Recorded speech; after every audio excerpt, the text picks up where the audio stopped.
अस्सलामु अलैकुम रहमतुल्लाह, अल्हम्दुलिल्लाह वस्सलातु वस्सलाम अला रसूलिल्लाह व अला अहलिही व अस्हाबिही अजमईन, अम्मा बाद।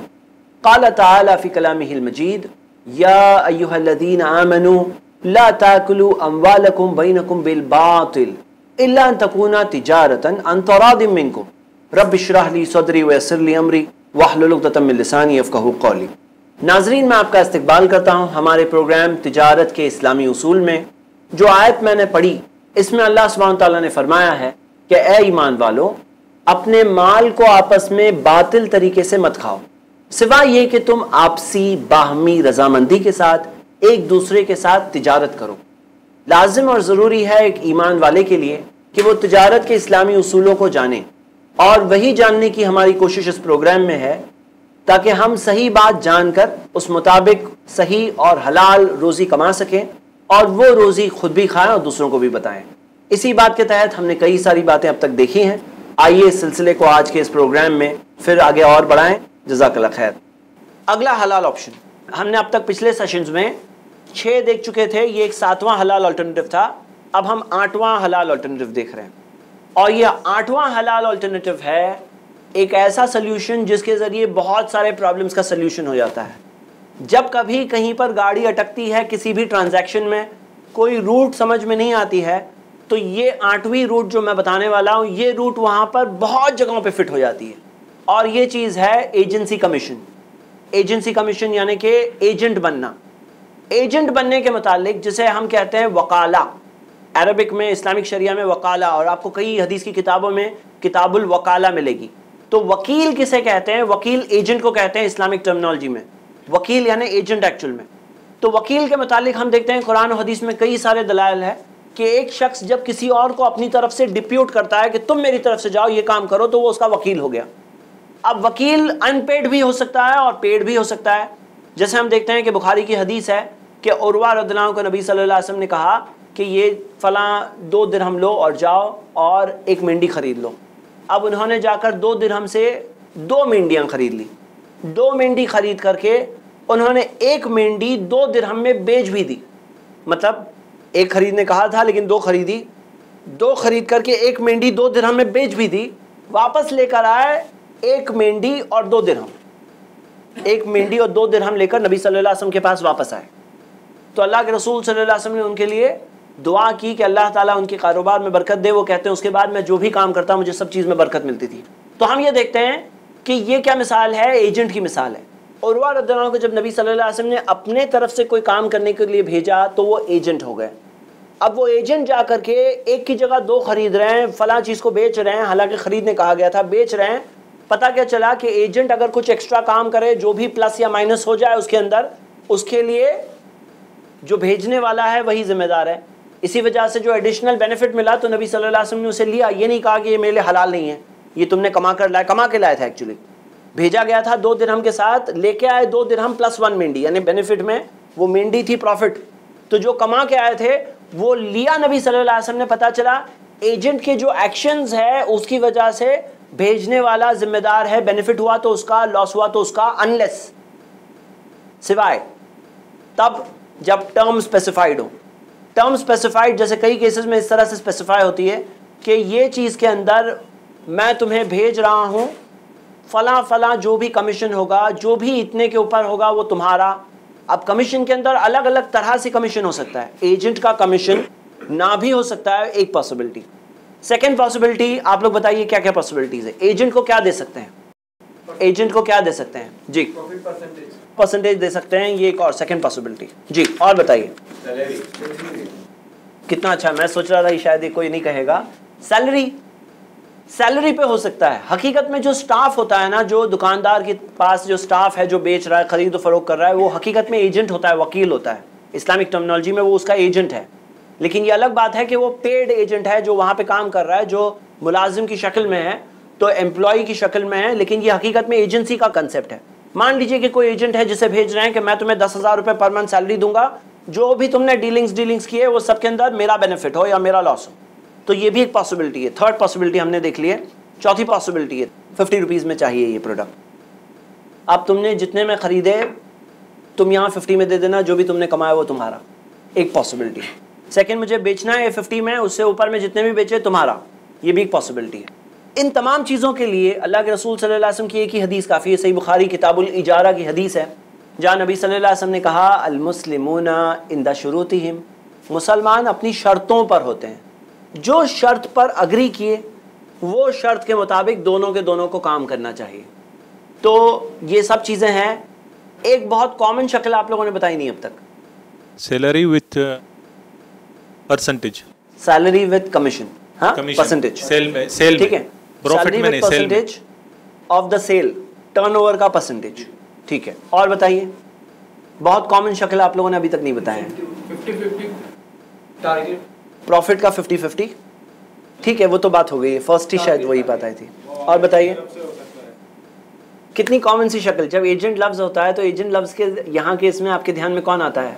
मतलब जिससे जिसका प्रोडक्ट है उससे भी और जिसको दे रहा है, मतलब सामने क्या एजेंट दोनों तरफ से ले सकता है, नहीं ले सकता है? क्या वो एक एजेंट है दोनों तरफ से काम कर रहा है, इधर से भी काम कर रहा है उधर से भी काम कर रहा है?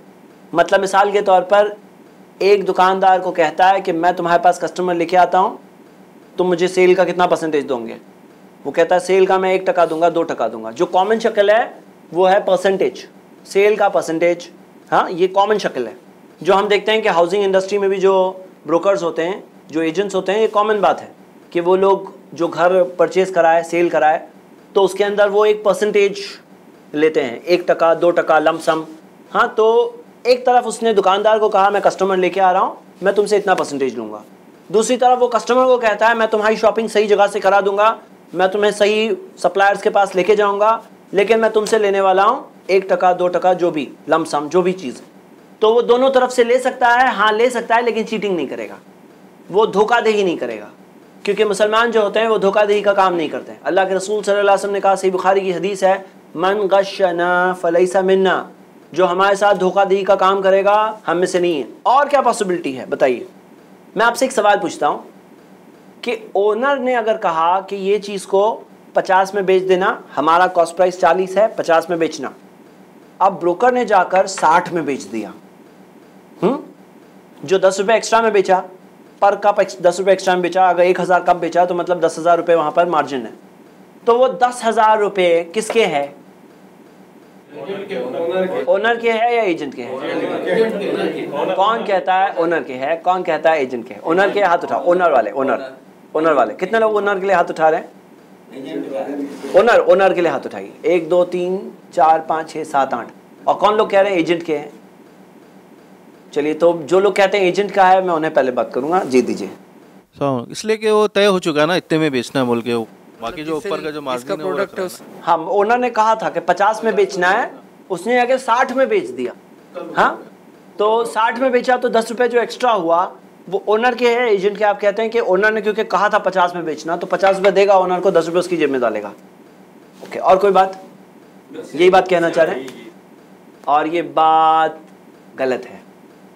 दलील उर्वा रज़ियल्लाहु वाली हदीस ही दलील है कि उर्वा रज़ियल्लाहु ने प्रॉफिट किया, तो प्रॉफिट ये नहीं कहा ये मेरा है, नबी सल्लल्लाहु अलैहि वसल्लम, उन्होंने नबी सल्लल्लाहु अलैहि वसल्लम को दिया, और नबी सल्लल्लाहु अलैहि वसल्लम ने लिया, तो पता चला एजेंट के काम की वजह से जो भी बेनिफिट हुआ या लॉस हुआ उसके लिए उसको भेजने वाले का ही हुआ। वो रूल ये है, अल वकील फी हुक्मिल मुवक्किल, जो एजेंट होता है वो भेजने वाले के ही हुक्म में होता है। तो प्रॉफिट या लॉस जो भी हुआ उसका जिम्मेदार ओनर ही है, लेकिन अनलेस ओनर ने स्पेसिफाई किया कि देखो ऊपर का जो भी प्रॉफिट हुआ वो तुम जिम्मेदार हो, ले लेना तुम। अगर उसने कह दिया है, कंडीशन है क्लियरली, तो ये उसके ऊपर का 10 रुपये उसके लिए हलाल मिले। तो जैसा कई बार होता है कि कई बार ऐसा होता है कि एजेंट्स जो होते हैं वो कुछ काम कर लेते हैं जिससे उनको नफ़ा हो जाता है। अब वो नफ़ा हकीकत में किसका होता है? ओनर का होता है, अनलेस ओनर ने स्पेसिफाई किया। मिसाल के तौर पर होटल में एक वेटर है, वेटर काम कर रहे हैं, सर्व करते हैं कस्टमर्स को, कस्टमर खुश होकर उनको टिप देते हैं। अब वो टिप क्या है? एडिशनल अर्निंग है। लेकिन अगर ये बात ओनर ने स्पेसिफाई किया, देखो मैं इतना सैलरी दूंगा, बाकी जो टिप मिलेंगे वो तुम्हारे, तो वो हो गए एजेंट के। तो ये जनरली यही रूल है कि जब वो क्लियरली स्पेसिफाइड है, एडिशनल कोई बेनिफिट आ गया, तो वो बेनिफिट किसका है? ओनर का है। हम देखते हैं कि हदीस मौजूद है जिसके अंदर आता है कि नबी सल्लल्लाहु अलैहि वसल्लम ने एक शख्स को जब ज़कात कलेक्टर बनाकर भेजा, तो ज़कात कलेक्शन करने के बाद वो उस चीज़ को लेकर आया और आ करके कहा कि नबी सल्लल्लाहु अलैहि वसल्लम ये ज़कात का ये माल आया है और ये मुझे उन्होंने दिया, वहाँ वालों ने ये गिफ्ट मुझे दिया।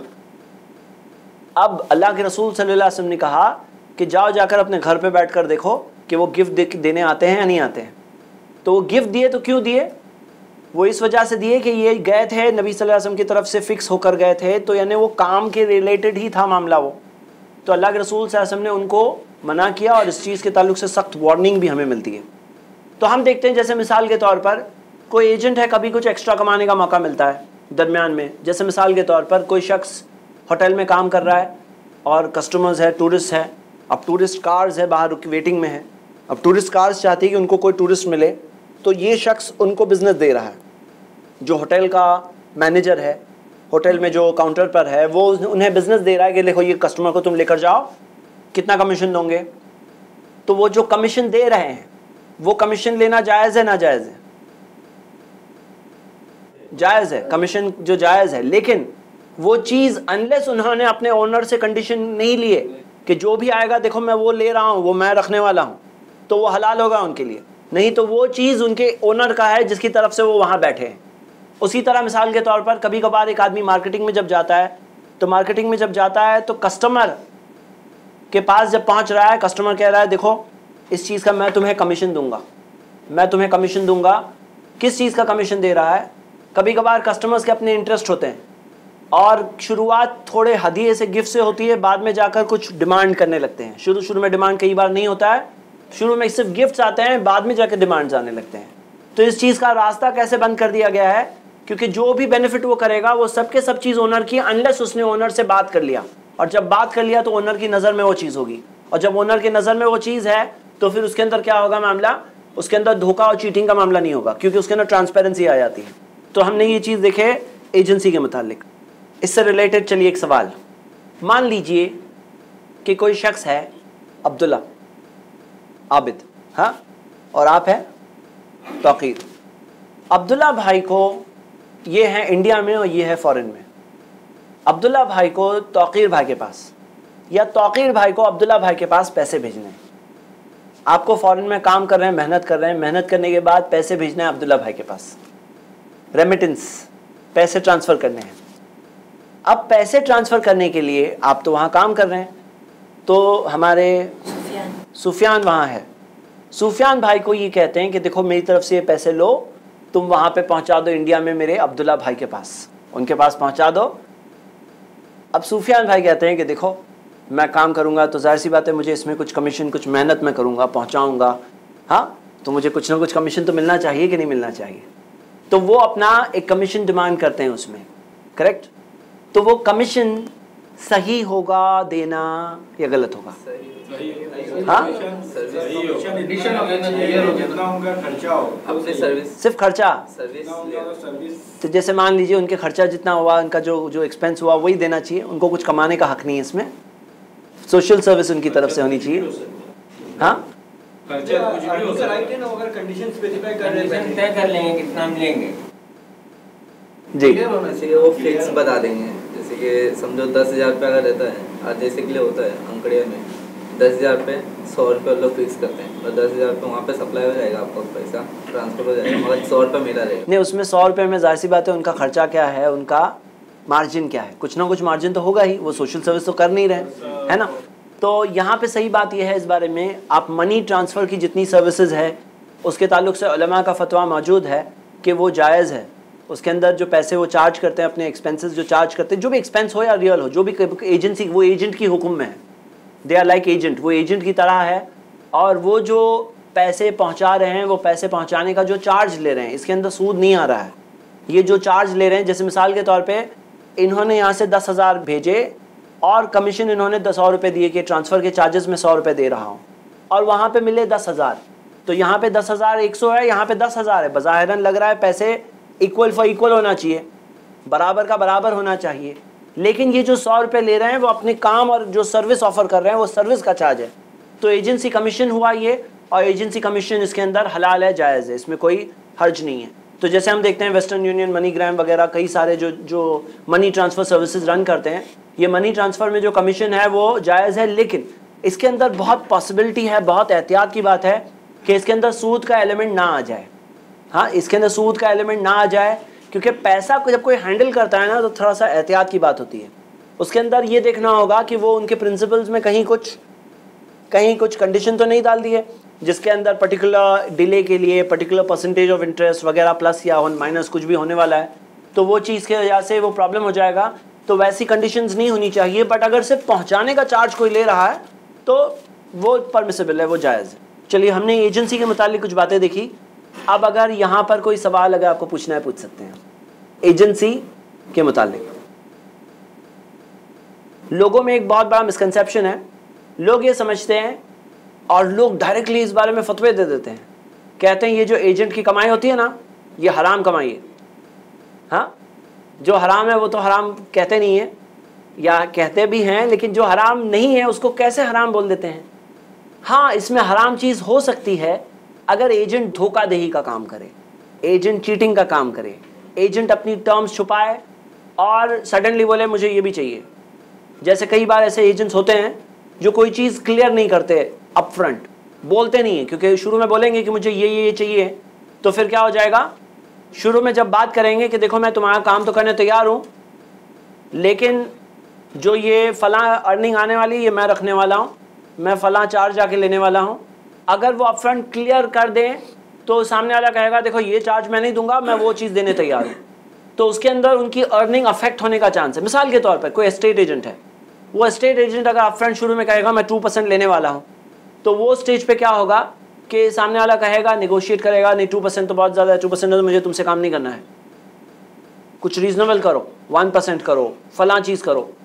उसी तरह बहुत सारे एस्टेट एजेंट्स हैं जो 1 साल ख़त्म होने के बाद चाहते हैं कि रेंटल अग्रीमेंट्स में एक और रेंट हमें मिले 1 साल बाद, लेकिन कई बार ये चीज़ शुरू में स्पेसिफाई नहीं करते, क्योंकि अगर शुरू में कहेंगे कि देखो मैं अभी तुम्हारा एक रेंट लेने वाला हूँ, 1 महीने का रेंट लेने वाला हूँ, और हर साल जितनी बार तुम रिन्यू करोगे हर साल मैं 1-1 महीने का रेंट लूँगा, तो अगर शुरू में बात करेंगे तो हो सकता है कस्टमर कहेगा देखो मैं अभी 1 बार देने तैयार हूँ, बार के लिए मैं तैयार नहीं हूँ। तो इसी वजह से वो लोग शुरू में बात नहीं करते, कई, सबकी बात नहीं है, कई, और बाद में 1 साल बाद आके कहते हैं अभी दो मेरा 1 महीने का रेंट, और नहीं देंगे तो ये करेंगे हम लोग, वो करेंगे। अब ये चीज़ क्या है, रजामंदी को अफेक्ट भी करती है। जो 6 कंडीशंस में से एक कंडीशन है रजामंदी, तो रजामंदी को अफेक्ट करती है। उसी तरह कस्टमर साइड पे कई लोग होते हैं जो शुरू में बात नहीं करते हैं, क्योंकि शुरू में बात करें तो एजेंट हो सकता है बताएगा ही नहीं, बोले क्या बताता है पहले देख लेता हूँ, फिर बाद में देते टाइम पे उसको कम देकर रवाना कर देंगे। तो उसी तरह वो एजेंट का जो अगर पहले नेगोशिएटेड नहीं है तो क्या किया जाएगा उस सिचुएशन में, आपको पता है? अगर पहले से चार्ज नेगोशिएटेड नहीं है तो उस सिचुएशन में क्या करेंगे, किसकी बात मानेंगे? एजेंट की बात मानेंगे कि वो कस्टमर की बात मानेंगे, या किसकी बात मानेंगे? अगर पहले से नेगोशिएट नहीं हुए प्राइस तो किसकी बात मानेंगे, एजेंट की कि कस्टमर की, या कुछ और? सोसाइटी के रूल की। बिल्कुल सही। जो उर्फ है, कस्टम है, जो चीज़ नॉर्मली चलती है कि अगर नॉर्मली उस एरिया में नॉर्मली ब्रोकर्स 1 रेंट लेते हैं या 1% लेते हैं, तो जो नॉर्मल चीज़ वहाँ पर है वो चीज़ करनी होगी। अगर उस एरिया के ब्रोकर्स नॉर्मली 2% लेते हैं, 2% देना पड़ेगा। अगर उस एरिया के रेंटल अग्रीमेंट में नॉर्मली ब्रोकर्स 2 महीने का रेंट लेते हैं, 2 महीने देना पड़ेगा। अगर नॉर्मली ब्रोकर्स 2 महीने का रेंट स्टार्टिंग में लेते हैं, बागले में हर साल देते हैं, तो नॉर्मल जो चीज़ है वो करना होगा। क्योंकि आदमी अगर कस्टमर वो नॉर्मल को अवॉइड करने के लिए निगोशिएट किए बगैर बाद में कुछ हाथ में पकड़ा देगा तो कस्टमर पॉइंट ऑफ व्यू से भी गलत है। इंसाफ की बात सब तरफ इस्लाम ने बताया और इस्लाम ने सिखाया है कि नाइंसाफ़ी किसी के साथ ना हो। तो हम ये देख रहे हैं कि ये एजेंसी के मुतालिक एक बात है, किसी वजह से लोगों में कन्फ्यूजन है, तो मुतलकन टोटली डायरेक्टली हराम बोल देना बिल्कुल गलत बात है। और कुछ लोग इसमें एक रूल बताते हैं, बोलते दोनों तरफ से तुम नहीं ले सकते, एक ही तरफ से ले सकते हैं। हालांकि इसकी भी कोई दलील नहीं है, इसकी भी कोई दलील नहीं है। दोनों तरफ से भी एक सेम एजेंट हो सकता है, इसकी एक दलील कुरान और सुन्नत में मौजूद है। अल्लाह के रसूल सल्लल्लाहु अलैहि वसल्लम ने एक सहाबी से कहा, क्या मैं तुम्हें एक अच्छी जगह पे तुम्हारी शादी कराऊं? तो उन्होंने कहा हाँ नबी सल्लल्लाहु अलैहि वसल्लम। और एक सहाबिया से कहा कि क्या मैं किसी सही शख्स से तुम्हारी शादी कराऊं? उसने भी कहा हाँ नबी सल्लल्लाहु अलैहि वसल्लम। और नबी सल्लल्लाहु अलैहि वसल्लम ने कहा मैं तुम दोनों की शादी कराता हूँ। मतलब वकील, आपको पता होगा ना, निकाह के कॉन्ट्रैक्ट में होता है वकील। कौन है वकील? वकील का कंसेप्ट क्या है? वकील एजेंट होता है। एजेंट यानी क्या? यहाँ पे बोले यहाँ पे एजेंट कहाँ से आ गया? तो यहाँ पे एजेंट का क्या मतलब है? जैसे मैं बताया, एजेंट पेड होना जरूरी नहीं है। एजेंट यानी किसी की तरफ से कोई और। तो यहाँ पर वो लड़के की तरफ से नबी सल्लल्लाहु अलैहि वसल्लम थे, और वो लड़की की तरफ से भी नबी सल्लल्लाहु अलैहि वसल्लम थे और नबी सल्लल्लाहु अलैहि वसल्लम ने दोनों की शादी करा दी। तो किसी की तरफ से जब कोई आता है कि तुम मुझे रिप्रेजेंट कर रहे हो, तो मतलब जो एजेंट काम करेगा उसका जिम्मेदार वो शख्स है जिसने उसे अपॉइंट किया, तो नबी सल्लल्लाहु अलैहि वसल्लम ने एक्सप्लिसिटली परमिशन ली थी दोनों की तरफ से वो अपॉइंट हुए थे और फिर उन्होंने दोनों की शादी कराई। इससे पता चला दोनों तरफ से भी एक एजेंट हो सकता है, कोई प्रॉब्लम नहीं। पेमेंट की बात नहीं थी यहाँ पर, लेकिन दोनों तरफ से तो एजेंट सेम थे और नबी सल्लल्लाहु अलैहि वसल्लम थे। तो हम देखते हैं कि ये चीज़ के अंदर कोई हर्ज नहीं है और इसके अंदर कोई प्रॉब्लम नहीं है और दलील नहीं है। देखिए क्या होता है तिजारत के अंदर, एक बेसिक रूल हम सब सीख चुके हैं और वो बेसिक रूल क्या है वो बेसिक रूल के वहल्लल्लाहुल बै, तिजारत को अल्लाह ने हलाल किया। तो तिजारत की जो सब शक्लें हैं सब हलाल है, जो हराम है क्लियरली दिया हुआ है, ये हराम है, ये हराम है, ये हराम, बाकी सब हलाल है। तो मतलब हलाल अनलिमिटेड है, हराम लिमिटेड है। तो तिजारत के अंदर अगर कोई शख्स कहता है नहीं ये भी हराम है, तो दलील किसे देनी पड़ेगी? हमें देनी पड़ेगी हलाल की दलील, या उसे देनी पड़ेगी? कोई भी टाइप की तिजारत अगर कोई कहता है ये तिजारत हराम है, तो दलील किसे देनी पड़ेगी? जो हराम कह रहा है उसे दलील देनी पड़ेगी। जी, कोई सवाल हो यहाँ तक तो आप पूछ सकते। दोनों चीज़ सलम के बारे में भी और एजेंसी के बारे में भी। मेरा एक सवाल था कि मोबाइल की दुकान है, इसमें जो नया मोबाइल भी बिकता है और पुराना मोबाइल रिपेयर भी होता है, यानी जनरली सब जगह ऐसी चलता है। क्या जो पुराना मोबाइल रिपेयर करता है, जो बंदा रिपेयर करता है, तो उसका जो प्रॉफिट रख लेता है, सेट को नहीं बताता, तो उसके लिए क्या हुक्म? जनरली ऐसी चलता है कि जो रिपेयर करने वाले लोग रख लेते हैं, लेकिन इसका सेट नाराज़ होता है। जी, भाई का सवाल बहुत आसान है और भाई का सवाल ये है कि कोई मोबाइल रिपेयरिंग की दुकान है, वहाँ पे नए मोबाइल भी आते हैं, कभी पुराने मोबाइल रिपेयर के लिए भी आते हैं। तो जो वहाँ काम करने वाला है वो नए मोबाइल बेचने में सेल्समैनशिप भी करता है, पुराना मोबाइल आ गया तो रिपेयर भी कर लेता है। रिपेयर जो किया उसके पैसे खुद ही रख लेता है कि भाई मेरी मेहनत के पैसे हैं ये। हाँ, अब यहाँ बात यह है कि अगर उस ओनर को पता है, उसकी इजाज़त से वो चीज़ हुई है, उसने रज़ामंदी बता दी है और रज़ामंदी से उसको मिला है, तो वो चीज़ उसके लिए पूरी तरह से हलाल है। कई बार क्या होता है कि ओनर्स भी उस चीज़ को जानकर उसी हिसाब से सैलरी टर्म्स नेगोशिएट करेंगे। वो कहते हैं देखो मैं सैलरी इतनी दूंगा, लेकिन तुम्हारी इतनी कमाई रिपेयर वगैरह करके हो जाएगी, तो मैं सैलरी इतनी दे रहा हूँ, इतना तुम्हारा जो भी हुआ वो तुम कमा लेना।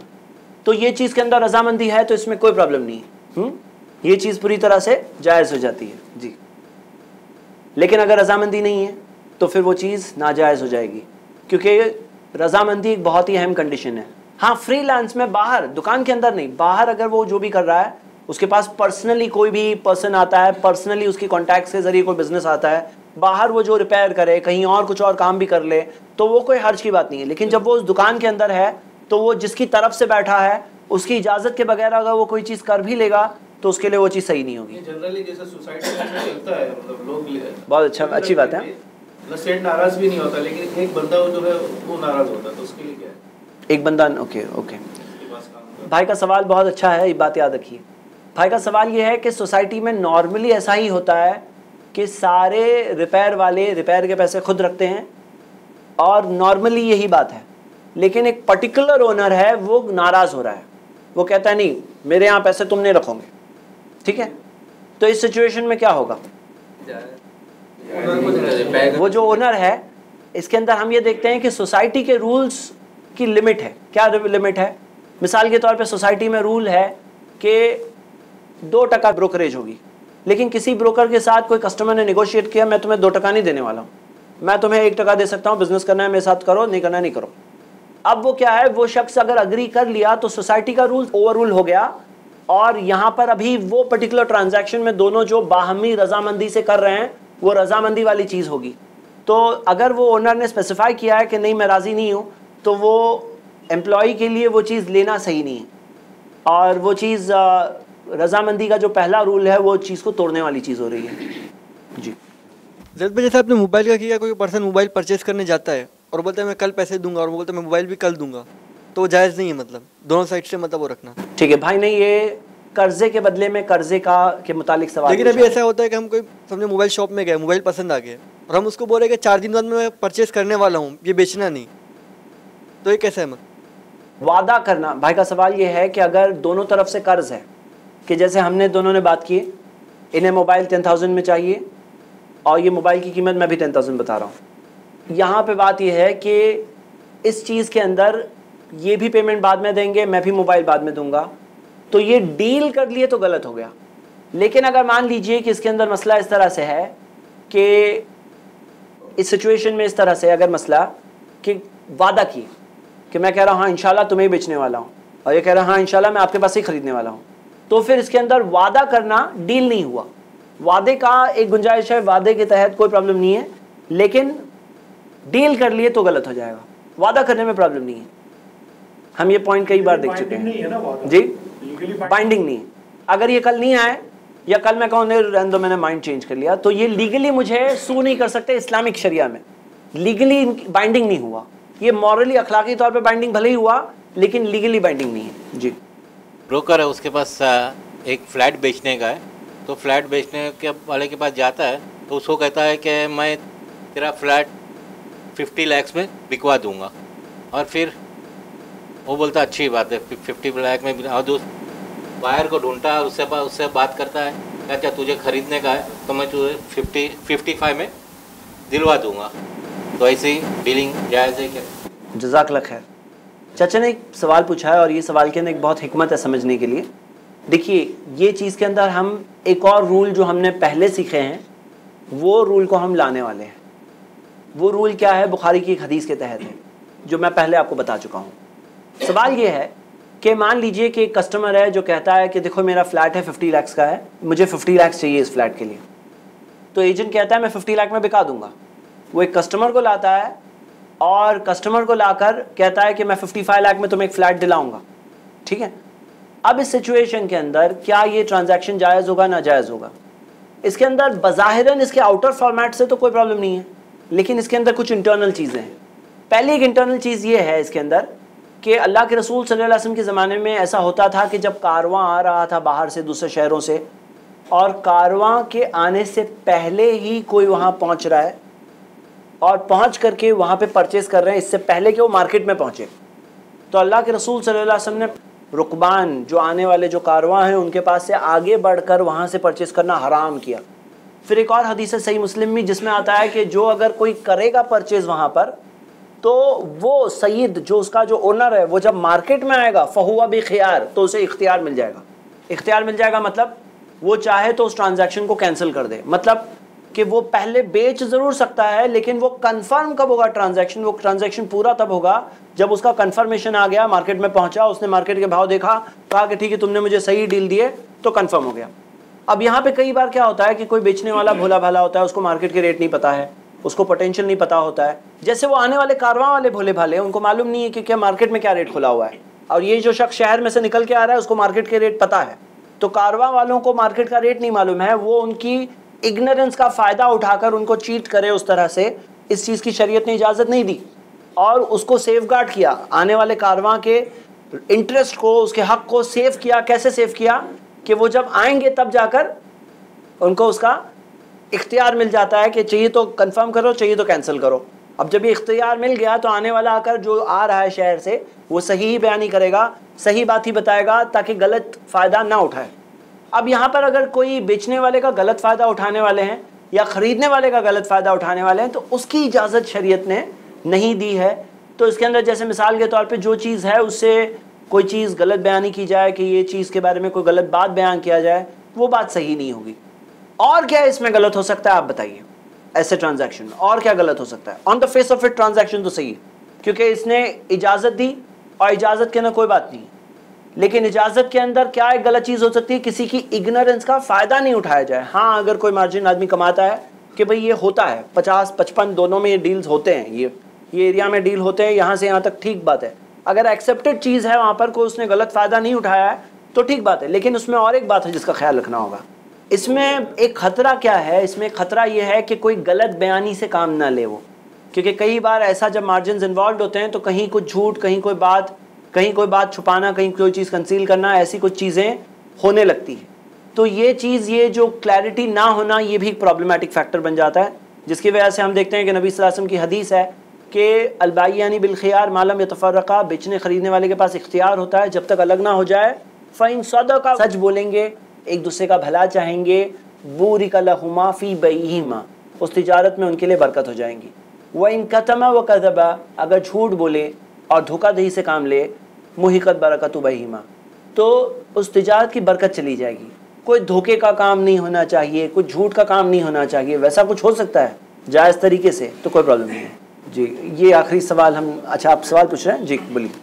एक पहचान वाले हैं तो सऊदी अरब में रहते हैं, वहाँ का जो रेट हाई था, मतलब करेंसी का रेट ऊपर था, तो उन्होंने पैसा लिया और यहाँ इंडिया के काम में लगा दिया, लेकिन जो वहाँ कम हुआ तो वो उठाकर सब वापस कर दिया, मतलब कर्जा वापस कर दिया। इसमें कुछ प्रॉब्लम तो नहीं है? वहाँ पे कर्ज लिए उन्होंने? हाँ, जो वहाँ का रेट बगैर सूदी कर्ज। हाँ इंशाल्लाह। भाई का सवाल एक अच्छा सवाल है। वो कह रहे हैं कि किसी ने फॉरेन में कर्ज लिया, बिना सूद का कर्ज, और कर्ज लेकर उसने वो कर्ज के पैसे इंडिया में इन्वेस्ट किए, लेकिन जब करेंसी रेट इस तरह से हो गया, करेंसी रेट एक्चुअली यहाँ से उल्टा होता तो ज़्यादा अच्छा था, क्योंकि अगर ये टाइम पे वो अगर वहाँ फॉरेन भेजेंगे तो अभी तो करेंसी की वैल्यू बहुत कम है और कन्वर्ट होकर वहाँ पे उन्हें फॉरेन में अमाउंट कम मिलेंगे। ये टाइम अच्छा है वहाँ से यहाँ लाने के लिए, अगर उल्टी बात होती। इन अदर वर्ड्स, उन्होंने मार्केट सिचुएशन में एडवांटेज देखकर करेंसी को फिर से ट्रांसफ़र बैक कर दिया जब प्राइस एडवांटेज था। प्राइस एडवांटेज था तो तब ट्रांसफ़र बैक कर दिया, अपना कर्ज अदा कर दिया। तो क्या ये सही है गलत है? सही है, इसमें कोई गलत की गुंजाइश नहीं है। क्या मतलब? क्योंकि करेंसी के अंदर यहाँ से वहाँ करना, इसमें कोई प्रॉब्लम नहीं। करेंसी में सिर्फ एक रूल है जो सोने और चांदी का रूल है, और वो क्या है? सोने में यदन भी यदीन, हैंड टू हैंड, यानी करेंसी जब एक्सचेंज करते हैं तो वो हैंड टू हैंड वाला मामला होना चाहिए, बाकी इसके अलावा और कोई प्रॉब्लम नहीं है। अब कोई कहेगा कि अगर इलेक्ट्रॉनिकली कन्वर्ट होने वाली कोई चीज़, या यहाँ से हम इलेक्ट्रॉनिकली डालेंगे वहाँ पे वो ऑटोमेटिकली मिलेगी, तो उसमें डिले नहीं है, वो हैंड टू हैंड वाला मामला हो जाता है, उसमें कोई प्रॉब्लम नहीं है जी। म्यूजिकल इंस्ट्रूमेंट बेचना, बनाना, मैन्युफैक्चर करना, मसलन टीवी, वीडियो, कैमरा, ये सब क्या जायज़ है, क्या है? भाई का सवाल है कि म्यूज़िकल इंस्ट्रूमेंट्स मैन्युफैक्चर करना कैसा है। अगर यहाँ तक सवाल हम सुनेंगे तो म्यूज़िकल इंस्ट्रूमेंट्स होते हैं जैसे गिटार या ये सब, तो म्यूज़िकल इंस्ट्रूमेंट्स जिससे म्यूज़िक निकलती है वो सबको मैन्युफैक्चर करना उसकी इजाज़त नहीं है, क्योंकि उसका हराम यूज़ है, उसका कोई अच्छा यूज़ है ही नहीं, वो हराम ही चीज़ है। अब आगे बढ़ते हैं कि टीवी, जो टीवी है उसके अंदर टीवी है, और टीवी के अलावा आपने क्या बताया? वीडियो है, कैमरा है, लैपटॉप है। ठीक, हम लोग एक एक को अलग अलग देखेंगे। टीवी के अंदर क्या मामला है कि मैंने आपको 3 रूल्स बताए हैं। एक रूल ये है कि अगर कंफर्म्ड हराम इस्तेमाल है तो वो चीज़ को बेचना हराम है। अगर सही और गलत दोनों हो सकते हैं तो वो चीज़ को बेचना जायज़ है। अगर ज़्यादा चांस गलत का है लेकिन सही का भी चांस है, लेकिन सही का चांस कम है, तो वो मकरूह है। टीवी के मामले में अब देखना होगा कि वो कितने बेच रहे हैं। अगर मान लीजिए कोई इस्लामिक सेंटर से आया कि भाई हमें यहाँ पे एक टीवी लगाने का है, अगर ऐसा कुछ मामला है तो इंशाल्लाह गलत इस्तेमाल नहीं है। मान लीजिए कि कोई अगर नॉन चीज़ है कि कोई बहुत ही दीनदार लोग हैं जो सिर्फ दीनी प्रोग्राम उसमें देखने के लिए करने वाले हैं, टीवी ले रहे हैं, तो वहाँ पे प्रॉब्लम नहीं है। लेकिन आम तौर पर सोसाइटी में कैसे लोग हैं, आम तौर पे हम देखते हैं कि सोसाइटी में ऑब्सीनिटी फैली हुई है, बेहयाइयाँ फैली हुई है, बुराइयाँ फैली हुई है, और लोग आम तौर पर अगर आप कहें कि कुछ सोसाइटीज़ होती है जहाँ पे बहुत तकवे वाले शायद लोग होंगे, अगर वैसे कोई सर्कल में कोई टीवी बेच रहा है तो अलग बात है, लेकिन बाकी वैसे लोग अक्सर बहुत ज़्यादा टीवी में इंटरेस्टेड भी नहीं होंगे, है ना। अब यहाँ बात यह है कि अगर कोई गलत इस्तेमाल ज़्यादा है, जैसे ऐसी जगहें हैं जहाँ ये कह सकते हैं कि 99.9% हाँ गलत ही इस्तेमाल होने वाला है, तो उस सिचुएशन में टीवी बेचना कैसा है, तो ये एक बहुत ही वो हराम वाली चीज़ के बिल्कुल ऑलमोस्ट टच होता दिख रहा है, टच ही होता दिख रहा है। तो इस वजह से इस चीज़ से बचना चाहिए, इस चीज़ से बचना चाहिए, क्योंकि ये ऑलमोस्ट वहाँ पहुँच गया समझ लीजिए। लेकिन लैपटॉप और कंप्यूटर की बात अलग है। कंप्यूटर और लैपटॉप के अंदर सही इस्तेमाल और गलत इस्तेमाल दोनों की गुंजाइशें बहुत ज़्यादा है।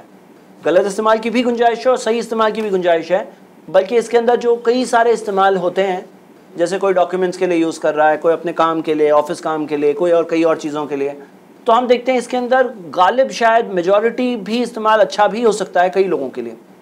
तो इसके अंदर एक सिचुएशन चेंज हो गई। अब जैसे मैंने आपको 3 रूल्स बताए हैं, तो आदमी वो तीनों रूल को ध्यान में रखकर situation to situation, area to area, case to case उसे अप्लाई करे और उस चीज़ के मुताबिक वो फैसला करे। तो लैपटॉप्स और कैमरा भी पूछा, हाँ कैमरे का क्या कहेंगे? कैमरा हम देखते हैं कि कैमरा का इस्तेमाल कौन करने वाला है। अगर कैमरा का यूज़ मान लीजिए कोई मूवी बनाने के लिए है, फीचर फिल्म बनाने के लिए है, कैमरे का इस्तेमाल क्या होम यूज़ में है, तो होम यूज़ के अंदर भी फतवा उस बारे में यही है कि जो शादियों में यूज़ करते हैं, जो घर के अंदर यूज़ करते हैं, क्योंकि हो सकता है कल वो बीवी उसकी है, कल उसका डिवोर्स हो जाएगा तो भी उसकी फ़ोटोज़ उसके पास होगी, वीडियोज़ उसके पास होगी, अगर हो गया तो। और इसके अंदर प्रॉब्लम्स भी हो सकते हैं, कोई नॉन महरम देख सकता है, किसी ना महरम के पास जा सकती है। तो होम वीडियोस के अंदर भी जो बेटर यही है कि ये सब चीज़ों से बचना ही चाहिए। ये चीज़ के अंदर अच्छा इस्तेमाल बहुत ही शायद कम होगा और बुरा इस्तेमाल बहुत ही ज़्यादा हो सकता है। तो इसी वजह से केस टू केस के मान लीजिए फिल्म इंडस्ट्री का ऑर्डर आया कि हमें 10 कैमरे सप्लाई करो, तो कोई वहाँ पे काम नहीं कर सकता है। हाँ, इस्लामिक सेंटर कह रहा है कि हमें चाहिए, लेकिन ऐसे यूज़ बहुत कम है। इसमें भी केस शायद ऐसा ही हो जाएगा कि बहुत लार्ज परसेंटेज गलत का है और बहुत ही थोड़ा परसेंटेज सही वाले मिलेंगे, गलत वाले ही ज़्यादा मिलेंगे। तो इस केस के अंदर सिचुएशन में आदमी को बहुत ही कम डीलिंग करनी पड़ेगी, ज़्यादा डीलिंग नहीं कर सकता है। जब ऐसी सिचुएशन है तो चेक करेगा पहले कि ये सही जगह जा रहा है कि नहीं जा रहा है, गलत जगह। हम सवाल का जवाब देख रहे थे कि अगर कोई एजेंट को बेचने वाला कहता है कि मुझे 50 चाहिए और वो एजेंट उसे 55 में बेचता है, तो क्या ये उस एजेंट के लिए सही होगा, नहीं होगा। बेसिकली इस बारे में बात यह है कि इस मौजू के मुतालिक उलमा में इख्तलाफ है, और इख्तलाफ के अंदर हम देखते हैं इमाम अहमद ने जो राय कायम की है वो दलाल की रोशनी में ज़्यादा मजबूत है। जैसे मिसाल के तौर पे इमाम बुखारी ने एक बाब कायम किया है अपनी सही में, तो पेमेंट के मुतालिक उन्होंने अब्दुल्ला इब्न अब्बास का कौल लाया है, और अब्दुल्ला इब्न अब्बास का कौल मैं पढ़ रहा हूँ। ला बासा यक़ूला बी हादा सौब, वो कहते हैं ला बासा यक़ूला, कोई हर्ज नहीं अगर कोई शख्स कहे बी हादा सौब, ये कपड़ा तुम बेचो, फ़मन ज़ादा अला कज़ा व कज़ा फ़हुवा लका, इतने इतने के ऊपर जो मिलेगा वो तुम्हारा। ये अब्दुल्ला इब्न अब्बास ने कहा। तो पता चला अगर कपड़े के लिए जो चीज़ है इतने इतने के ऊपर जो मिलेगा हुआ लका, वो तुम्हारे लिए। उसी तरह इब्न सीरीन ताबई है, इदा क़ाला, वो कहते हैं कि बी बिकदा फमा काना मिन रिबहिन फहुवा लका, ये चीज़ इतने में बेचो, इसके ऊपर जो प्रॉफिट हुआ वो तुम्हारे लिए।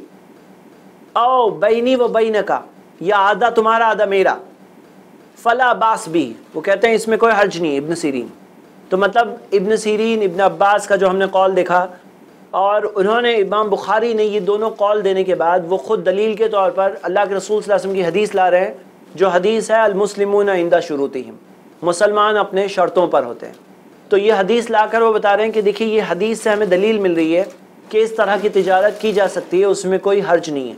लेकिन हम देखते हैं कि इस मुतालिक उलमा में इख्तलाफ है, और कुछ उलमा के एक तबके ने इस तिजारत को सही नहीं कहा, लेकिन दलाइल की रोशनी में और जो सलफ़ का कौल है, और हम देखते हैं कि जो इस चीज़ के मुतालिक गए हैं, तो जो उलमा कहते हैं कि ये तिजारत जायज़ है, दलाइल की रोशनी में ये बात ज़्यादा मजबूत दिख रही है। लेकिन उसके ना कोई धोखाधड़ी नहीं होनी चाहिए, किसी के साथ झूठ वाला मामला नहीं होना चाहिए, किसी की इग्नोरेंस का गलत फ़ायदा उठाना नहीं होना चाहिए, किसी की जहालत या लैक ऑफ नॉलेज का गलत फ़ायदा उठाना नहीं होना चाहिए, जो तमाम चीज़ें जो नॉर्मल तिजारत में होती है।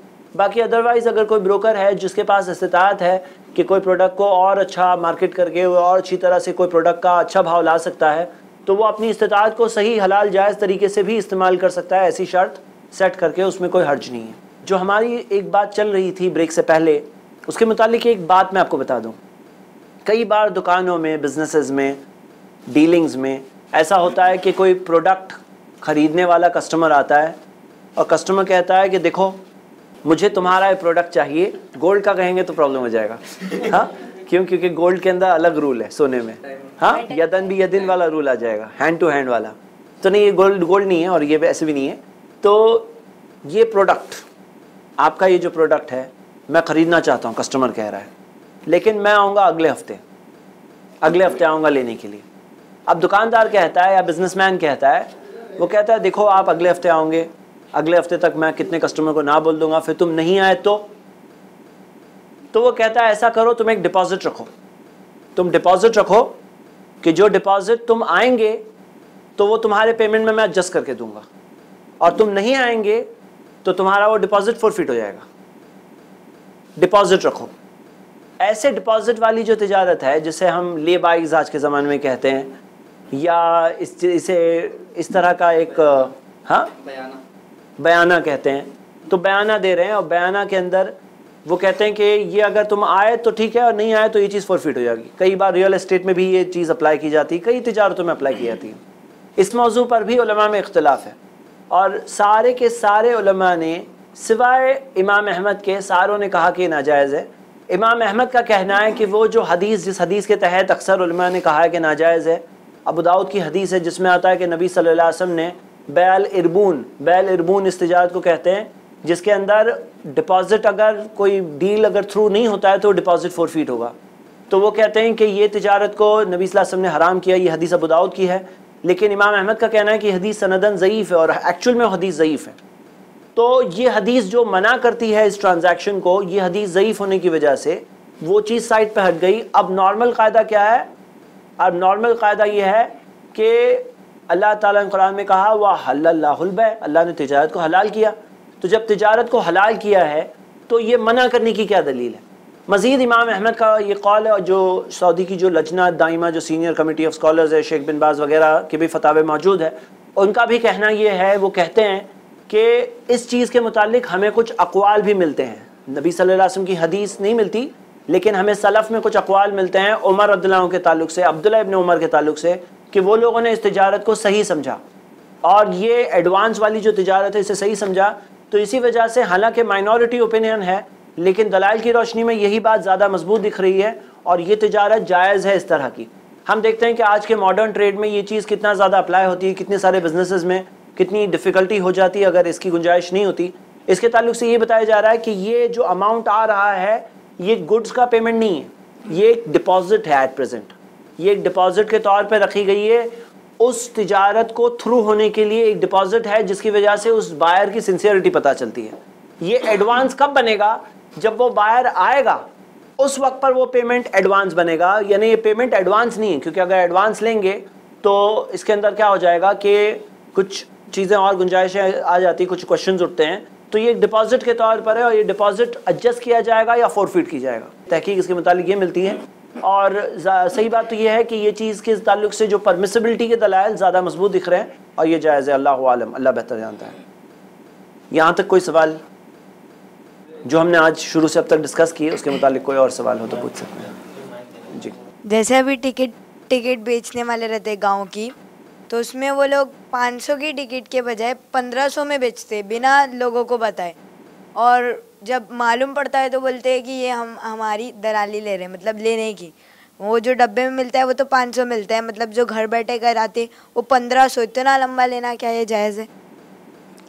भाई का सवाल है कि मान लीजिए ऐसे टिकट्स में होता है, ख़ास तौर से सीज़न टाइम पे जब टिकट्स नहीं मिलती है, तो वो टाइम पे कुछ एजेंट्स होते हैं जो कहते हैं कि ये टिकट जो 500 की है ये मैं 1500 में दूंगा। तो हमारे भाई का सवाल ये है कि अगर मान लीजिए सामने वाले को पता नहीं है कि 500 की है ओरिजिनली, और वो एजेंट कहता है 1500 की, फिर टिकट हाथ में आती है दिखता है ये तो सिर्फ 500 की टिकट है, मतलब 1000 तुम्हारा मार्जिन है। तो अगर ऐसा है तो कैसा है? इस बारे में सही बात यह है और जो इजीली आप लोग भी हल कर सकते हैं इंशाल्लाह। बोलिए, अभी तो ट्रेनिंग काफ़ी हो गई है। अगर क्लियर कर देता एजेंट कि देखिए ये टिकट 500 की है, मेरा चार्ज इतना है, 1000 का चार्ज है, आपको अगर सूट होता है तो मैं ये चार्ज में दे सकता हूँ, मैं सर्विस ऑफर कर रहा हूँ जो इस टाइम पे वगैरह। हाँ, तो अगर ऐसी सिचुएशन है, अगर वो बता करके कर रहा है जिसमें धोखाधड़ी की कोई बात नहीं है तो कोई मसला नहीं है। लेकिन अगर मान लीजिए कि इसके अंदर क्लैरिटी नहीं है और सामने वाले को चीटेड फील हो रहा है, एंडिंग में उसको पता नहीं था कि वो इतना ज़्यादा चार्ज ले रहा है, तो वो एजेंट ने अपनी टर्म्स क्लियर नहीं किया था। वो एजेंट की टर्म्स क्लियर होनी चाहिए कि वो आखिर में खुद कितना लेने वाला है और कितना वो उस चीज़ को देने वाला है। तो क्लैरिटी होना डील्स के अंदर ये बहुत ज़रूरी है, ये क्लैरिटी नहीं है इसके अंदर जी। और एक बात यह है कि अक्सर जो लोग ज़्यादा चार्ज करते हैं वो क्या वजह से ज़्यादा चार्ज कर रहे होंगे। तो हम ये देखते हैं कि अगर इसमें करप्शन इन्वॉल्व है तो करप्शन को इस्लाम ने सही नहीं समझा है, क्योंकि कई मान लीजिए कई लोग लाइन लगाए हुए हैं टिकट के लिए और जो पैसे दे रहा है पीछे से उसको मिल रहा है आउट ऑफ द क्यू। तो हम देखते हैं आजकल मॉडर्न मेथड्स और लाइन होने की वजह से ये चीज़ कम होती जा रही है, लेकिन फिर भी ये चीज़ के अंदर सही बात ये है कि किसी और का हक़ लेकर जो मिल रहा है तो वो चीज़ को तो अल्लाह ताला ने गलत ही कहा है। कुरान की सूरह बकरा की आयत नंबर 188 जो है उसके अंदर ये इस टाइप की जो चीज़ों को गलत कहा गया है, जिसमें हम कुछ पैसे ज़िम्मेदार को दें ताकि किसी और का हक़ ले लें। तो किसी का हक़ लेने के लिए लाइन में किसी और का नंबर हमसे आगे रहा हो, लेकिन हम अगर पैसे देकर अपना नंबर लगा लें तो ताकि किसी और का हक़ हमें मिल जाए, तो ये चीज़ को अल्लाह ताला ने गलत कहा है। इसकी गुंजाइश सिर्फ वहाँ पर है कि जहाँ पर एक इंसान के लिए टोटल मजबूरी है अपना खुद का हक़ हासिल करने में, टोटल मजबूरी है कि कुछ किए बगैर वो ऑफिशियल्स होते हैं जो हिलते नहीं हैं। तो इसके अंदर जो मजबूरी के तौर पर हो, जो इस सिचुएशन में नहीं है कि जिसके अंदर आदमी खुद से ऑफ़र कर रहा है, लेकिन मजबूरी के तौर पर किसी और का हक लेने के लिए ना हो, तो वो चीज़ की गुंजाइश है, बाकी अदरवाइज़ नहीं है। तो कई बार एजेंसी कमीशन के अंदर ब्राइब छुपी होती है, ब्राइब रिश्वत छुपी होती है। कमीशन का नाम होता है एजेंट का, लेकिन उसके अंदर ब्राइब अंदर कहीं छुपी होती है। तो वो चीज़ इस्लामिकली सिस्टम के एतबार से सही नहीं है। अब देखिए कैसा होता है ना, कोई कहे फिर तो ये मुश्किल हो जाएगी, वो मुश्किल हो जाएगी। जो मुश्किल होगी वो एक अलग बात है, लेकिन जो ब्राइब से किसी का हक लिया जा रहा है वो रिश्वत के ताल्लुक से क्लियर कट लानत की हदीस है मौजूद, और कुरान की आयत भी है कि तुम ऐसा ना करो, सूरह बकरा की आयत नंबर 188। जी, टिकट की क्वांटिटी रहती है, हाँ टिकट की सिर्फ क्वांटिटी रहती है 100 टिकट्स, मगर वो क्या करते हैं अपना फ़ायदे के लिए 90 टिकट्स खुद खरीद लेते हैं और पब्लिक को सिर्फ 20 टिकट अवेलेबल रहती है। तो इसके अंदर क्या करनी? जी भाई का बहुत अच्छा सवाल है कि कभी कभार कुछ एजेंट्स होते हैं जो सारी टिकट्स ख़रीद करके और ख़ुद ही ख़रीद करके फिर पब्लिक के लिए ज़्यादा टिकट्स बचती नहीं हैं और फिर वो उसे प्रीमियम प्राइसेस में बेचते हैं। यानी कि ये एक टाइप की ब्लैक मार्केटिंग ही हुई, या जो सिस्टम एक बनाया गया है जिसके अंदर जो लोगों का हक़ है वो लेने का एक तरीका है कि जिसके अंदर वो हासिल करके उस चीज़ को फिर मार्केट में सिलेक्टिवली बेच सकते हैं अपने प्राइस में।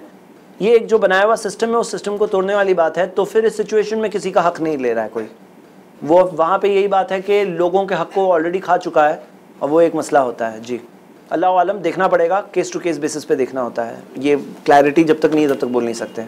जी, हम ये 2-3 सवाल लेकर हम क्रेडिट कार्ड्स के मौजू को शुरू करेंगे। जी, कुछ साल पहले यानी एक बंदे ने दुकान लिया था यानी भाड़े से, फुल यानी 25,000 उसका रेंट मतलब डिपॉजिट दिया था, लेकिन कुछ वजह से नहीं हो पाया, तो सामने वाला जो बंदा मालिक है वो रिटर्न नहीं दिया, तो उसके लिए क्या? पूरा खा लिया यानी हजम कर लिया। भाई का सवाल ये एक पर्टिकुलर केस है जिसके अंदर जो हमने देखा कि डिपॉजिट वाले जो तिजारत है, डिपॉजिट जिसके अंदर दी जाती है, मान लीजिए कि किसी ने कोई जगह रेंट पर लिया, उसके अंदर सिक्योरिटी डिपॉजिट जो लोग लेते हैं, तो सिक्योरिटी डिपॉजिट उसने दिया था और वो डिपॉजिट सामने वाले ने रिटर्न नहीं किया। अब जैसे मान लीजिए किसी ने अपना रेंट अदा ना किया हो, 1-आध महीने का 1.5 महीने का रेंट बाकी है, तो वो डिपॉजिट में से लोग माइनस करते हैं। या उसने इलेक्ट्रिक टेलीफोन बिल अगर पे नहीं किया है, वो आउटस्टैंडिंग बिल आ रहा है कि इलेक्ट्रिक बिल पेड नहीं है, उसे वो पे करना है। या मान लीजिए कुछ फर्नीचर फिक्सचर्स वगैरह है जो घर में लगे हुए थे, जो कॉस्टली थे, जो उसने तोड़ दिया, ख़राब कर दिया, या उसके टर्म्स के अंदर ऐसा था कि यहाँ का ये तुम्हें ख्याल रखना है, उसने वो चीज़ का ख्याल नहीं रखा, और सामने वाला अगर वो चीज़ का अगर डिडक्शन करता है जो टर्म्स पहले से सेट थे उस चीज़ के मुताबिक, तो अगर टर्म्स के तहत वो काम हो रहा है तो सही है, लेकिन टर्म्स के तहत नहीं हो रहा है और ऐसा है कि किसी की रकम मेरे हाथ में है और मैं अभी उसको अटका सकता हूँ तो मैं अटका दूँ, जैसा कई लोगों की सोच है कि जो हाथ में है उसका हाथ ऊपर है, बोलते हैं, मतलब उसका मामला गालिब होता है, लेकिन ऐसा सही नहीं है, क्योंकि दुनिया में है लेकिन आखिरत में उसको वो डिपॉजिट की पेमेंट करनी पड़ेगी अगर उसने किसी का पैसा गलत तरीके से ले लिया। मतलब किस में एंट्री नहीं हुई? अच्छा, वो ओके, पोजेशन मिला ही नहीं। सिचुएशन डिपेंड होती है। जब भी आप एक बात याद रखिएगा, अली रज़ियल्लाहु अन्हु को नबी सल्लल्लाहु अलैहि वसल्लम ने गवर्नर बनाया यमन के और कहा कि तुम वहाँ जाओ। अली रज़ियल्लाहु अन्हु ने कहा कि नबी सल्लल्लाहु अलैहि वसल्लम मुझे इस बात में इत्मीनान मैं नहीं कर पाऊँगा, उन्हें कॉन्फिडेंस नहीं था। तो नबी सल्लल्लाहु अलैहि वसल्लम ने 2 चीज़ की। एक चीज़ ये की कि अल्लाह के रसूल सल्लल्लाहु अलैहि वसल्लम ने उनके लिए दुआ की, अल्लाहुम्मा हदी क़ल्बिही व सब्बित लिसानिही, अल्लाह इनके दिल को हिदायत दे और इनकी ज़ुबान को साबित रख। और उन्हें कहा कि कोई भी 2 लोगों की बात कभी सुनो तो दोनों तरफ की बात सुने बगैर कभी फैसला मत देना। तो ये एक तरफ की बात है, वो दूसरी तरफ की क्या बात है वो हम जानते नहीं हैं। तो अगर बज़ाहिरन ऐसी चीज़ है जो गलत लग रही है, लेकिन कभी कभार दूसरी तरफ की भी कोई स्टोरी होती है, तो जब तक वो चीज़ वाज़े ना हो तो हम लोग बोल नहीं सकते हैं।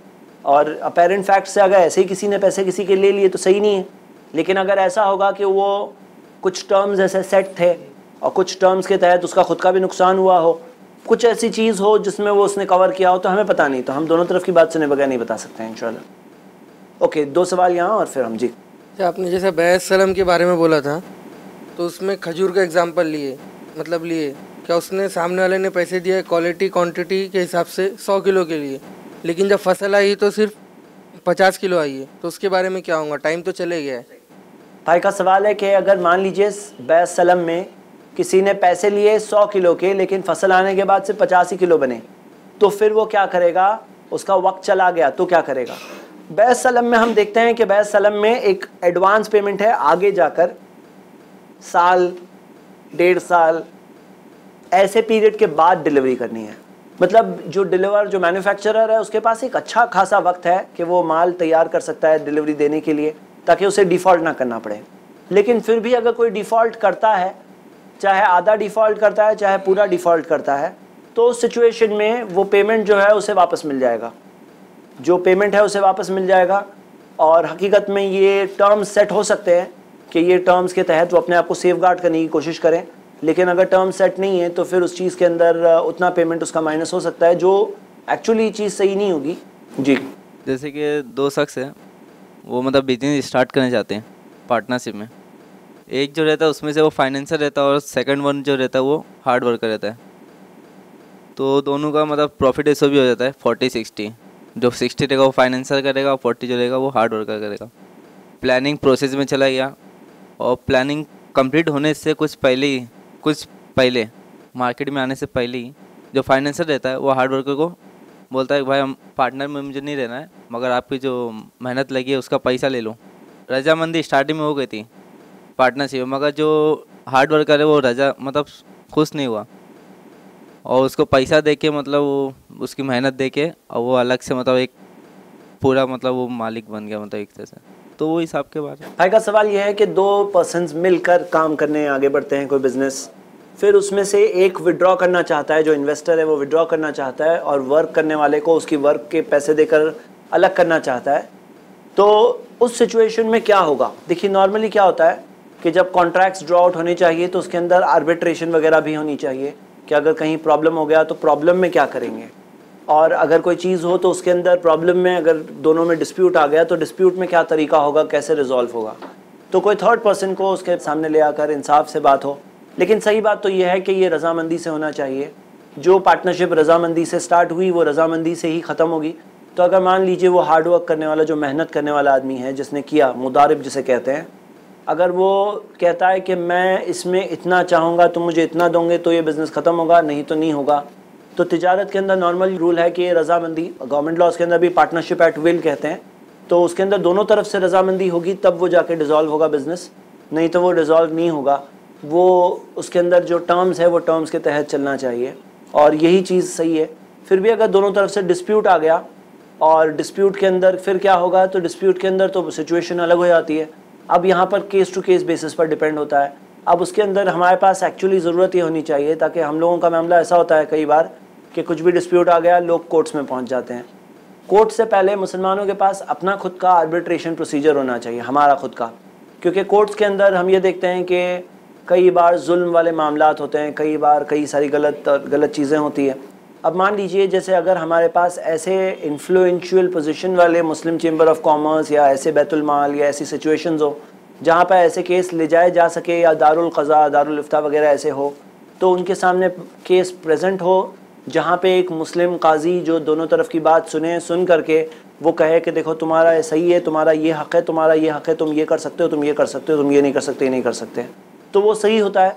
लेकिन होता क्या है कि हमारे पास ऐसा कोई इंटरिम प्रोसीजर हमारा है ही नहीं, दरमियानी कोई प्रोसीजर, और डायरेक्टली अगर बातें होती है तो वही जाहिलियत के कोर्टों में बात पहुंच जाती है और वहां जाकर पहुंच करके जो चीज़ फैसला हो वो सबको करना पड़ता है। कई बार ऐसी भी केसेस देखे गए कि बहुत सारे पैसे गंवाने के बाद फिर मामला मीडिएशन पे आ गया, फिर जाके म्यूचुअल 2 साल तक चप्पल घसने के बाद दोनों ने रजामंदी से हल कर लिए। वही रजामंदी से पहले हल कर लेते थे, तो वो हल करने का हमारे पास कुछ प्रोसीजर होता तो कितना अच्छा होता।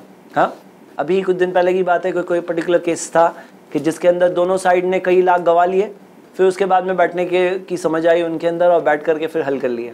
तो ऐसा हमारे पास अगर तरीका होता है जिसके अंदर बैठ के हल कराना, और नबी सल्लल्लाहु अलैहि वसल्लम की हदीस है सुलह कराने के मुतालिक भी कि अल्लाह के रसूल सल्लल्लाहु अलैहि वसल्लम ने कहा कि अफ़दलुस सदक़ा, सबसे अच्छा सदक़ा ये है अल इस्लाहु ज़ातल बैनी, कि 2 लोगों के बीच में सुलह करो। तो सुलह करने का सबसे अच्छा सदक़ा है, और ऐसे पार्टनर्स के बीच में सुलह करना और प्रॉब्लम्स को हल करना, हमारे पास ऐसा कुछ सिस्टम होना चाहिए। अब बात हम कर रहे हैं, लेकिन पता नहीं ऐसे सिस्टम्स वगैरह सही तरह से कब इन प्लेस दिखाई देंगे, पता नहीं हमारे ज़माने में देखने मिलेगा या आगे बच्चों तक के कुछ होगा, या उसके बाद भी पता नहीं कब होगा। लेकिन बात करने से कौन रोक सकता है? हाँ, सही बात है। देखिए ये पूरे कोर्स के अंदर कितनी चीज़ें हैं जो हमने सिर्फ बातें की, लेकिन हकीकत तो ये है ना कि आज बात करेंगे, क्यों नहीं हो रहा हमारे कम? हमारे यहाँ रीजंस बहुत सारे हैं, आपसी गफलत, हाँ, पर्सनल गफलत, जो लोग अपने अपनी चीज़ों में पड़े हैं, कम्युनिटी के बारे में सोचना, लोगों के बारे में सोचना, खैर खाई का ये जो इंस्टीट्यूशनल ये वर्क है, ये चीज़ की कमी है जिसकी वजह से ये सारे प्रॉब्लम्स हैं। लेकिन हकीकत तो ये है ना कि हम ये कई चीज़ें, जैसे कई बार हमने देखा कि यहाँ पर सोल्यूशन ये है कि हमारे पास अपना चेंबर ऑफ कॉमर्स होना चाहिए, हमारे पास अपनी इस्लामिक बैंक्स होनी चाहिए, हमारे पास ये होना चाहिए, ये होना चाहिए, होना चाहिए, बात हो रही है। लेकिन आज बात कर रहे हैं, हर चीज़ की शुरुआत बात करने से होती है। बात करते करते वो आइडिया लोगों के जहनों दिमाग में बैठती है, फिर कोई ऐसा भी आता है जो जाकर उस आइडिया को रियलिटी में कन्वर्ट करता है। आज से तकरीबन 12-14 साल पहले की बात है कि वो वक्त के इस्लामिक स्पीकर्स जो थे वो बात करते थे कि इस्लामिक स्कूल की ज़रूरत है, हमारे बच्चों के लिए इस्लामिक स्कूल्स की ज़रूरत है। तभी सिर्फ बात होती थी और लोग बोलते इस्लामिक स्कूल कोई है क्या, कोई है इस्लामिक स्कूल? तो जवाब हम लोग देते थे, बोलते कोई इस्लामिक स्कूल नहीं है, लेकिन हम लोग बात कर रहे हैं खाली। और आज हम देखते हैं कि अल्हम्दुलिल्लाह बॉम्बे में एटलीस्ट ऐसा हाल दिख रहा है कि हर चंद किलोमीटर में एक इस्लामिक स्कूल मिल जाती है। एक वो बातें हुई, लोगों के जहन बने, वो डिमांड क्रिएट हुआ तो सप्लाई भी आने लगा अल्हम्दुलिल्लाह। अब हम ये बात कर रहे हैं और जो डिमांड होगा तो सप्लाई आएगा। हम देखते हैं कि इंडियन मुस्लिम्स ने हलाल अल्टरनेटिव्स का डिमांड शायद नहीं किया, इसीलिए उन्हें मिला भी नहीं। अगर ये हलाल अल्टरनेटिव्स का डिमांड होता कि हम सूदी निज़ाम से बचना चाहते हैं, हम वो सूद की लानत से बचना चाहते हैं, हम वो चीज़ जिसे अल्लाह ताला ने कहा कि हर भी मिन अल्लाह, अल्लाह की तरफ से जंग का ऐलान सुन लो, हम उस चीज़ से बचना चाहते हैं तो हलाल अल्टरनेटिव आए होते हैं। लेकिन हम लोग रियली बहुत ज़्यादा चाहते ही नहीं थे, यही मुझे लग रहा है, इसी वजह से हमें मिला नहीं। क्योंकि इंसान को वही मिलेगा जो वो खुद चाहता है, जो चाहते ही नहीं वो मिलेगा कहाँ से? ज़बरदस्ती करके मिलेगा, ज़बरदस्ती करके नहीं मिलता, जो चाहते हो वही मिलेगा। तो हम देखते हैं कि इसमें हमारी गफलत रही, इसी वजह से हमें ये चीज़ मिली नहीं। जी ओके, ये आखिरी सवाल टिकट के मामले से ही सवाल था। उस वक्त लोगों को ज़रूरत होती है टिकट की और वहाँ पर तो रिश्वत देना ही पड़ता है टिकट अंदर। जी, अगर जैसे मैंने बताया कि अगर कोई चीज़ के अंदर सिस्टम ये है कि अपना ही हक हासिल करने के लिए किसी को कुछ अमाउंट देना पड़ रहा है ताकि उसका ही हक मिले, तो वो चीज़ सही है। अगर वो किसी और का हक देकर ले रहा है तो वो चीज़ गलत है। अच्छा, वो चीज़ जो अपना ही हक हासिल करने के लिए अगर कर रहा है तो इसके अंदर यानी कि गुंजाइश है, मतलब ज़्यादा से ज़्यादा ये कहेंगे। हाँ, बेचने वाले के लिए वो गलत चीज़ लेने की कभी गुंजाइश नहीं हो सकती, जो बेच रहा है गलत तरीके से। जो रिश्वत ले रहा है, रिश्वत लेने वाले को कभी गुंजाइश नहीं होगी। कभी देने वाले की मजबूरी वाली सिचुएशन हो तो उस सिचुएशन के अंदर कुछ गुंजाइश स्कॉलर्स ने बताई है, जैसे कि मैंने एक हदीस पास में बता चुका हूँ कि नबी सल्लल्लाहु अलैहि वसल्लम ने कहा कि मैं हो सकता है कि किसी को कुछ अमाउंट दूँ जिस पर उसका हक नहीं है। उसे ये नहीं सोचना चाहिए कि मैं दे रहा हूँ इस वजह से सही है, बल्कि मैं उसे जहन्नम की आग का ही टुकड़ा दे रहा हूँ। ये उस केस में भी कहा जहाँ पर दो तरफ से दो लोग एक केस को प्रेजेंट कर रहे हैं, एक तरफ वाला ज़्यादा स्ट्रांगली प्रेजेंट कर दे और दूसरा जो सही है वो उसे ना करे। जी चलिए, ये आखिरी सवाल लेकर हम आगे बढ़ेंगे। जी, एक तो ये कि अभी आप जो कह रहे थे कि हलाल जो मतलब इन्वेस्टमेंट्स के ताल्लुक से, तो उसमें ऐसा है कि एक मतलब लोगों में एक एतमाद नहीं है, क्योंकि कुछ इन्वेस्टमेंट्स कंपनी इस्लामिक बेसिस पे खुली थी और वो मतलब बुरी तरह लोग मुतासिर हुए उससे। तो एक उसकी ज़रूरत ये है कि लोगों में एतमाद हो, जहाँ मतलब ऐसी कोई इंस्टीट्यूशन जो बहुत मजबूत नज़र आए तो लोग उसको करेंगे। डिमांड तो बहुत है, तो उसके लिए कुछ किया जाए। एक तो मतलब ये बात। दूसरी है कि जैसे अब मैंने कहीं इन्वेस्ट कर दिया, अब मुझे पता, ख़ासकर मकान में आजकल वो कोका कोला वाले का मतलब उनका चल रहा है, तो इलीगल कंस्ट्रक्शन कर दिया। मैंने फ्लैट ख़रीद लिया वहाँ पर, अब मुझे बाद में पता चल रहा है कि ये तो इलीगल था। तो अब मैं क्या, मेरी सिचुएशन क्या है? मैं बेच सकता हूँ, नहीं बेच सकता हूँ, क्या कर सकता हूँ? उसको फिक्स है ना, बिकॉज आई हैव इन्वेस्टेड, मैंने तो पैसे लगा दिए। भाई का सवाल ये है कि दो बातें हैं कि उन्होंने ये नोटिस किया कि कुछ ऐसे इंस्टीट्यूशंस खुले थे जो डूब गए और इस्लामिक के नाम में जो चीज़ हुई, और वो चीज़ जब डूबी तो लोगों का एतमाद वो उस इंस्टीट्यूशन से ही नहीं हटा, उनका नाम इस्लामिक नाम से हट गया।